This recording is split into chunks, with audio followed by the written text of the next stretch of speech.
Hello, welcome back to Mexican Woke Girl.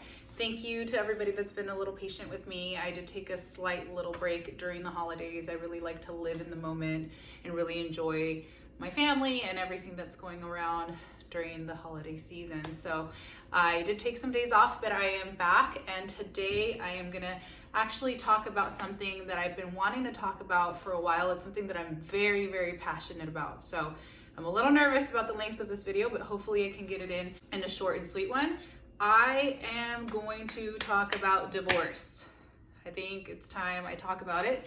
I am a big advocate for it because those of you that may not know, I am a divorced Mexican woman. So I decided to get a divorce and officially divorce the person I was married to in the end of 2018, and then I kind of just catapulted my life after that. So my life completely changed for the better after my divorce, which is why I'm such a big advocate for it in a world where divorce, especially in women, is not necessarily advocated for.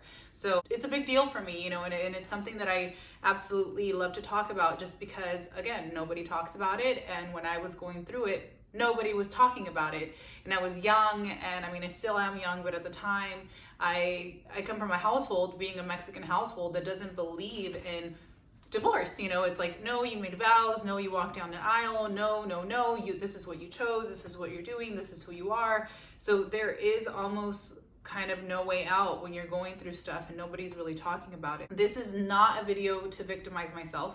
This is not a video to point fingers at the person whom I was in a relationship with.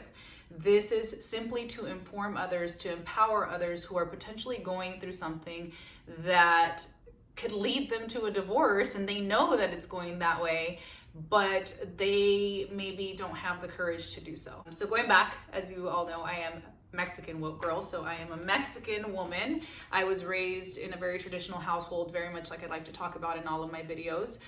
So my parents have been married for 30 plus years. They very much are the type of people who you break it, you fix it, you work out your problems, you stay because that's just what society tells you to, you stay because what are people going to think of you.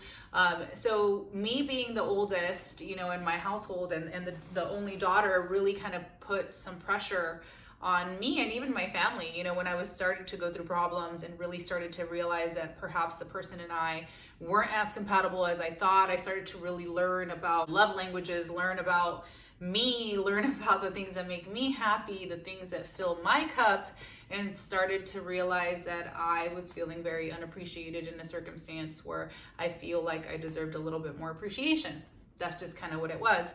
Nothing against the person. It's just very much, at the end of the day, simple science. Sometimes two people are not as compatible as they think. You meet really, really young. You are mostly attracted by looks, and most of the time, just think, oh, it's gonna work because I think she's hot, or it's gonna work because I think he's attractive, we'll figure it out, or my family likes him already, so it just already works out. You never really sit and realize that as you get older, you start to change and really become who you really are.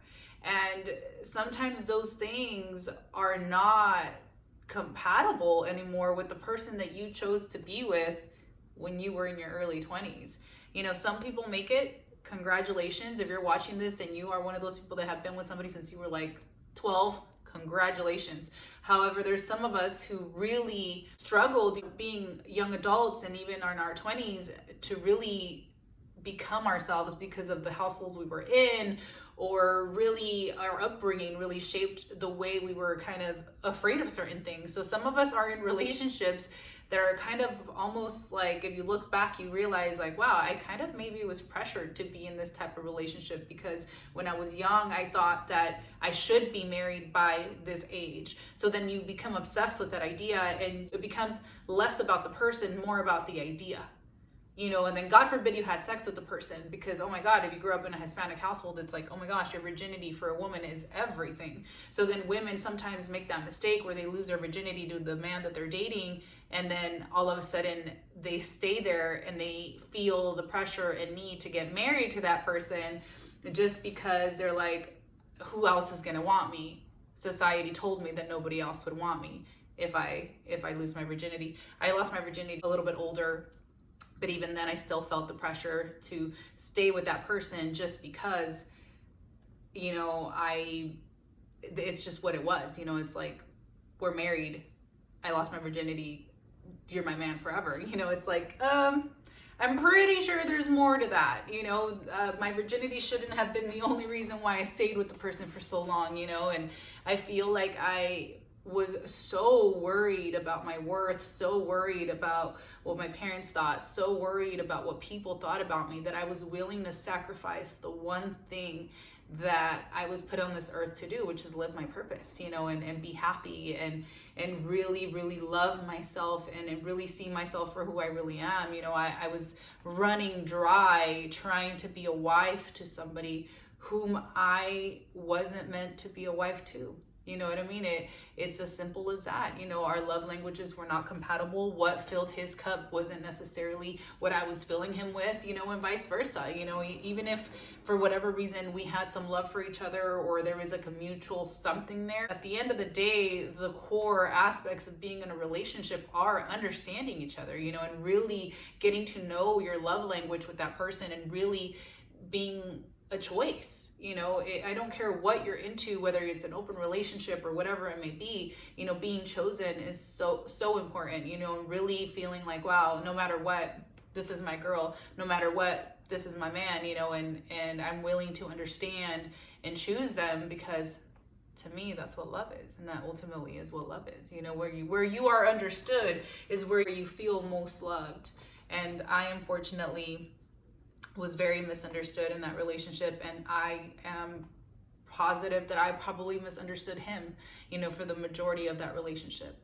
And though I busted my butt to try to make it work in the best way that I thought was possible, perhaps for him that wasn't the best way, because again, understanding, there is a lack of understanding, there is a lack of really knowing what makes that person happy, you know, and really knowing how to communicate properly.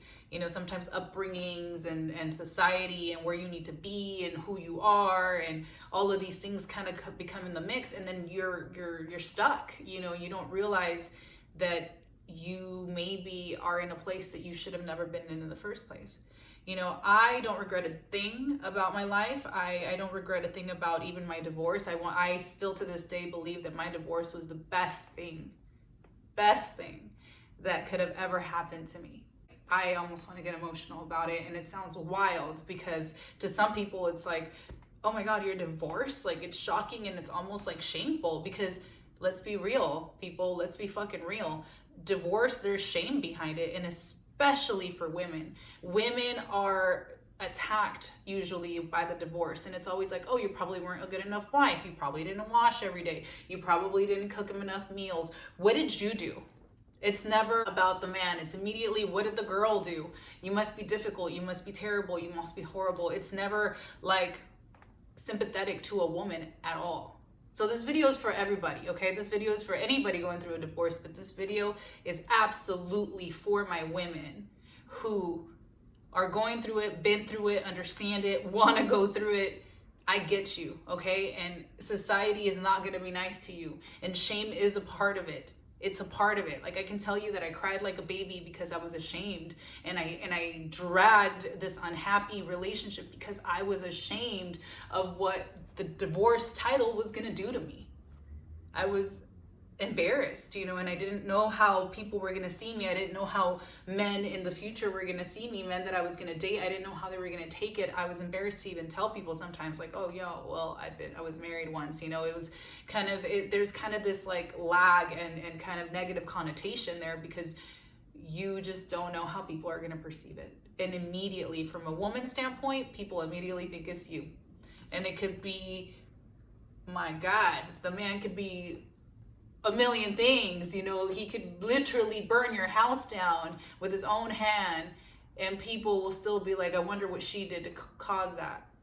And it's like, what? You know, there is just no understanding for women out here, you know. And this is why I'm doing this video, you know, and this is why I talk about things the way I do, you know, and this is why I'm out here speaking the way I'm speaking, you know. To me, divorce changed my life, and I'm so grateful and thankful for it. I was able to rescue the last bit of me that was still alive, That's the way I see it, because I was running so dry in that particular relationship. I have nothing bad to say about that person. I don't hate him. I don't regret a damn thing. It was an amazing lesson in my life, and he served his purpose in my life, and that lesson lives on in me, and I've become an amazing, phenomenal divorced woman, because of that particular, circumstance. So because of that, I thank him. I'm grateful for him. I'm grateful that he crossed my path when he did. I'm grateful that through that I hurt in such a way that I was able to dig so deep that I rescued myself. Like, what? Like, for once I was forced to really choose. Do you want to stay in a loving, quote unquote, relationship so that people think that you're happy and in love even if you're not? Or do you want to choose yourself? Which one do you want to do, Evelyn? Do you want to choose yourself so that you have the potential to maybe find yourself, love yourself harder? Who knows, maybe one day get a real shot at being in love with somebody who actually wants to understand you? It's not guaranteed, because it's tough out here, but which one is it? Are you going to front, or are you going to be the realest thing you could ever be and be the happiest you've ever been in your whole entire life? When I tell you that was one of the hardest decisions I had to make, it's because it was, and I know it and I feel for it. I get emotional thinking about it. If there's anybody watching this who's going through it, I know what that feels like. But I can tell you right now that what I feel right now, 2 years after I did that, is 100% worth it. I cannot tell you how happy I wake up, how happy I feel, how happy I am. Like, I feel beautiful, I feel amazing, I feel phenomenal, I feel accomplished, I feel like I gave myself a second chance at something. And it's crazy that it was just based on a little tiny decision. So if this is anything, I want it to be a PSA for people to really view life for what it is, really view your relationships for what they are. Don't become stuck in places just because you think it's right, or just because society told you that you need to be in a relationship. I'm telling you right now that if I was in my early 20s, I would focus on who I am, to love myself for who I am, so that when I'm in my late 20s, early 30s, I get to meet the person who I need to be actually with, married to, soulmate, whatever, because that's what it is. Really finding yourself first before you put all of you next to a person and expect joy. You can't expect to be happy if you're not happy on your own. And we can't pawn expectations on people if you can't do the same for yourself. If you can't sit here and expect that high level things that you're expecting from other people from you, then you just asking for it to ask. Like, you should be able to give exactly what you want. And that's as real as it's gonna be. This is a huge PSA. Choose yourself, love yourself. If you're going through it, whether it's a breakup, whatever it may be, everything is meant to be. Nothing is a coincidence. People are lessons. Live it. And I'm gonna tell you one thing. What's meant for you is meant for you. Even if you put yourself or take yourself out. What's meant for you is meant for you. Como dicen en el español, lo que es para mí, aunque me quite. Y lo que no es, ni aunque me ponga. Don't force anything, not even love, even if you want to, because love is beautiful. Don't force it. Don't force any connection. Don't force any relationship, whether it's a friendship, love interest, whatever. Let it be, let it blossom. If people want to walk out, let them. Let them. And if you want to walk out, do it. Don't question yourself. I'll leave you all with that. I appreciate everybody who watches. If you haven't already, follow me on the gram at Eve Preciado. It is in the description bar. Also, my podcast has an Instagram too, if you don't want to see my selfies, at Mexican Woke Girl. I appreciate everybody who sends me feedback, everybody who sends me amazing comments. I see you. Thank you. I know you guys listen as well. The video aspect is just, some people like to see it, some people don't. So, you guys can find me on Anchor, on Spotify, Apple, everywhere. Everywhere podcasts can be found, you guys can find me. Thank you so much for watching, listening, tuning in. I am Mexican Woke Girl. Your girl, Y Preciado. Thank you. Bye-bye.